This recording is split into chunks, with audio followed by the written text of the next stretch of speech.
Hi, my name's Akshay Rungta. I'm one of the co-founders of Amrutdhara, along with my partner Min, who can't join us today. He's based in Auroville, like Tensi. He's also stuck there, um, although he probably likes it there better than in the city. That's besides the point.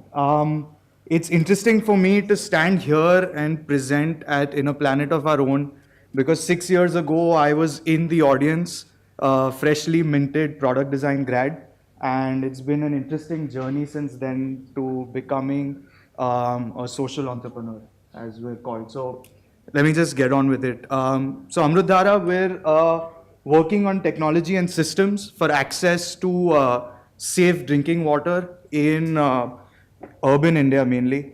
So I won't spend too much time on this. Everybody knows it's a fundamental need.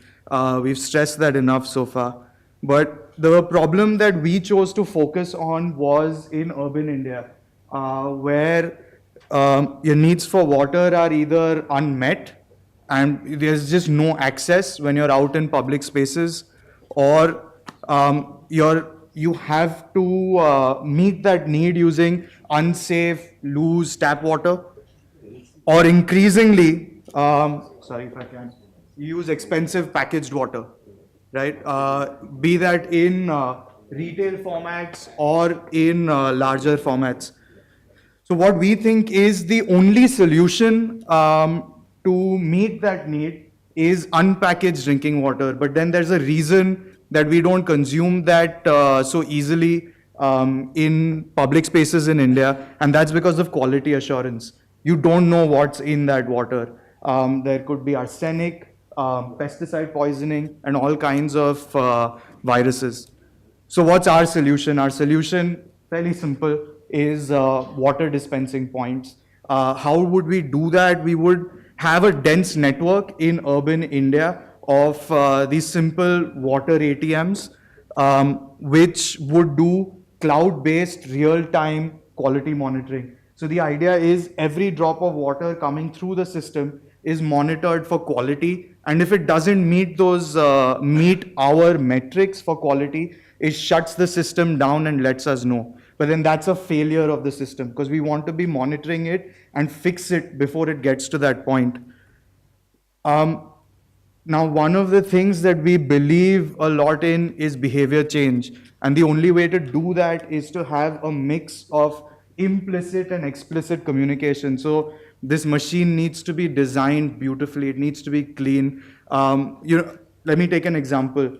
There's this thing you might have seen in a lot of places in India.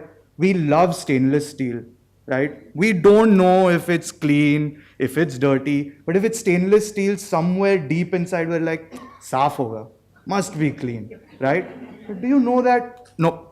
So that's what I mean by implicit communication. Explicit communication is by the use of data visualization, etc., to give confidence that the quality is good.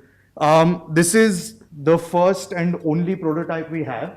I think it stopped working a few months ago. But here you see it being tested at a small market near Auroville.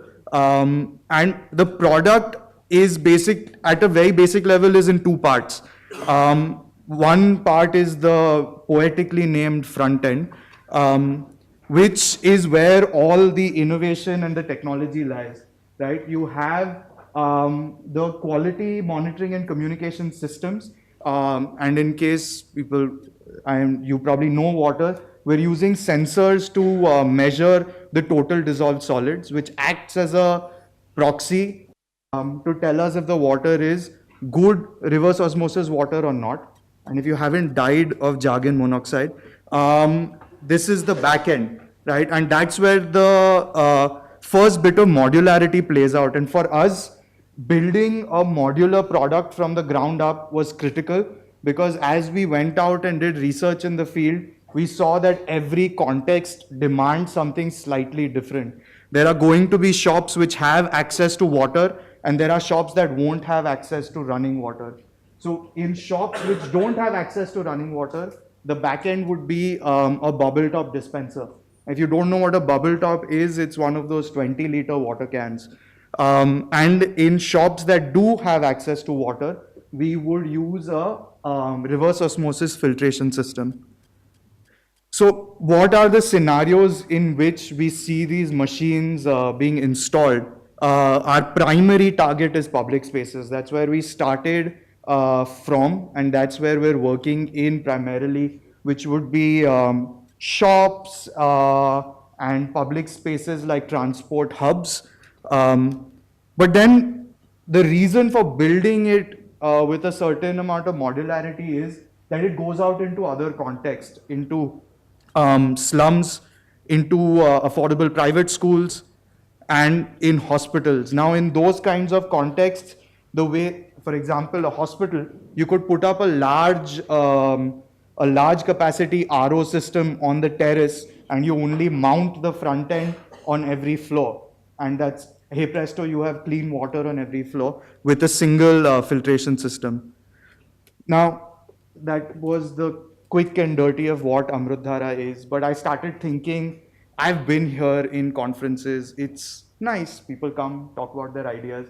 But as a student, which I assumed a large part of the audience would be, which it isn't, but I thought as a designer speaking to his community, as Ms. Sen talked about in the morning, I want to leave you with three takeaways. For me, those are the big lessons that we learned in Amrutdhara.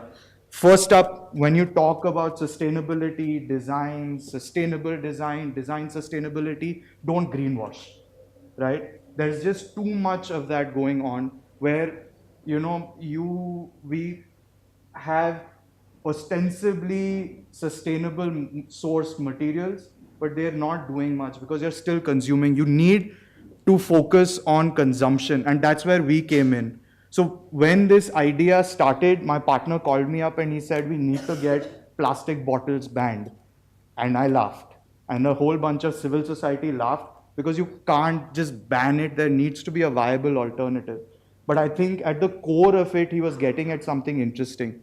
We need to change our habits of consumption. You can't just keep consuming. And I think Arturo also pointed that out. We have finite resources, but we have enough if we don't consume just wholesale consumption, just keep consuming more and more. And one of the ways to do that is when you create a product or a service, think systems through. Are you solving one problem and creating three others, right? So for our system, one of the questions that we kept getting was, you have these vending machines. People are not necessarily going to carry their own bottles, right? So how are they going to drink a glass of water if they want to? Sorry, that was a question. And so we started thinking, this is just an idea, it's a sketch, where we would use origami paper cups and hopefully collect them at the vending machine itself, and then use that with a partner which makes handmade paper. But the point being, think systems through. Think at every bit of where your waste stream is going, where waste could be created, then do that. Another one that became part of our process was this idea of lean experimentation. Far too often, designers sit with your alcohol markers and the like and make these beautiful products and service ideas, but they don't get out of the office, right? Test, learn, repeat. I think that for us has been extremely important. So right in the beginning, when we told one of our grant funders what we're doing and we want some funding to set up a water kiosk to test our idea, they said, we're not going to give you that much money. Here's 10,000 rupees. Go out and figure out if people are going to buy unpackaged water and drink it. So what did we do? We got an umbrella, made some fake branding, set up a table and a can of water and started selling water illegally in Chennai, right? So at the Marina Beach, at the Broadway bus stand, we started selling water for, I think, about 5 rupees a liter, and it was selling well. That gave us a lot of answers. So every time now in Amrutdhara, when we have a disagreement that this works, no, that doesn't work, okay, design a lean experiment, get out there and test it. It's not enough to just do consumer research, design research, to ask questions. You need to put people in a situation where their money is where their mouth is. You're not going to get real response unless you're having them buy some version of your product or service. Lastly, what's the model, right? To kind of build on what was said in the morning, far too often the designer's job is to make some ideas, use their creativity, and then pass it on to the finance or the marketing guys to turn it into a business or into a model. And that process takes extremely long, and there's a lot of loss in translation, right? So for us, we started, luckily my partner is ex IBM, 15 years, left everything in London, came here. He brought a lot of that kind of thinking, and I brought in some basic ideas around design. And you need to be able to answer any of these questions. I urge more and more designers to get into the social entrepreneurship space, to start NGOs, start doing stuff. Don't just be consultants, right? Get out there and do it. But when you do that, you're going to have to confront these kinds of issues. Is it for profit? Is it not for profit? Are you going to scale through the government, or are you going to do it through the market? I think those are important questions that you need to consider. Let me give you an example. Zero B started water stations in Chennai. God knows, when you look at those machines, they look 20 years old. They're not that bad. They're just dirty and badly maintained. But they haven't scaled. They have 2 or 3 machines around Chennai Central Station. Why have they not scaled? It's a great idea, but they haven't scaled because they didn't think the business model through. We started with water kiosks as well. We spent 6 months roaming around the secretariat in Chennai, being passed along. You know, I don't know if everybody knows this. This TV show called Office, Musaddi Lal. You know, he keeps going to one, then he's sent to the other. We spent 6 months doing that. That's when we realized you can't scale a business that way. We need to go through the market model.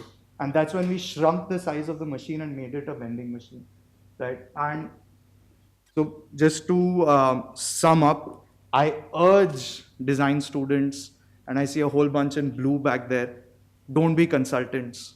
It's okay, illustration is nice, making apps is nice. Get out there, do stuff. We need more designers in the social entrepreneurship space. We need more designers in NGOs to not just bring skills in visual creativity, but in how you think of systems, right? We need human-centered systems. We need human-centered business models. And so that's my plea to this audience. Get out of design, come join us in the civil society. Anyways, thank you so much.